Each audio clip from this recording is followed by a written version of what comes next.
છેલ્લા કલાકમાં નીચલા સ્તરેથી સુધરીને બજાર બંધ. નિફ્ટી તેના નીચલા સ્તરથી 100 પોઈન્ટ સુધરીને થયો બંધ. સામે મિડ કેપ અને નિફ્ટી બેંકમાં પણ જોવા મળી સારી તેજી. તો આઈટી ઇન્ડેક્સે આજે બનાવ્યા રેકોર્ડ સ્તર.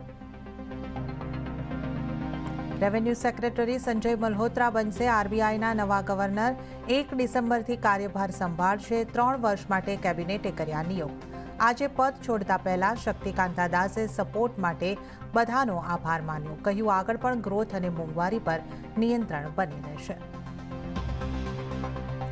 નવેમ્બરમાં બજારના ઘટાડાથી રોકાણકારોનો મોહભંગ. એમ્ફીના મુજબ નવેમ્બરમાં ઇક્વિટી ફંડ ઇન્ફ્લોઝ 14% ઘટ્યો. લાર્જ કેપ ફંડ્સની માંગ ઘટી. મિડ કેપ સ્મોલ કેપ ફંડ્સમાં રોકાણ યથાવત. એસઆઈપી ફ્લો પર પણ જોવા મળી અસર.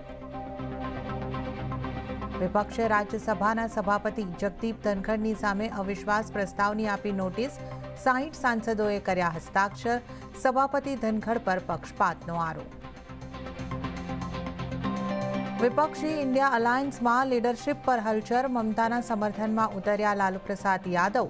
કેજરીવાલ અને પવારની બેઠકમાં મમતાને ઇન્ડિયા ગઠબંધનની કમાન આપવા પર ચર્ચા. બીજેપીએ રાહુલ અને કોંગ્રેસ પર સાધ્યો નિશાનો. ઠંડીને લઈને હવામાન વિભાગની મોટી આગાહી. 24 કલાક માટે કચ્છમાં કોલ્ડ વેવની આગાહી. નલિયા 6.4 ડિગ્રી સાથે સૌથી ઠંડુ ગાર. અને ઉત્તરાખંડમાં અનેક સ્થળોએ હિમવર્ષા. હિમાચલ, નૈનીતાલ, કેદારનાથ સહિતના સ્થળોએ બરફની ચાદર પથરાઈ. પ્રવાસીઓ ઉમટી પડ્યા.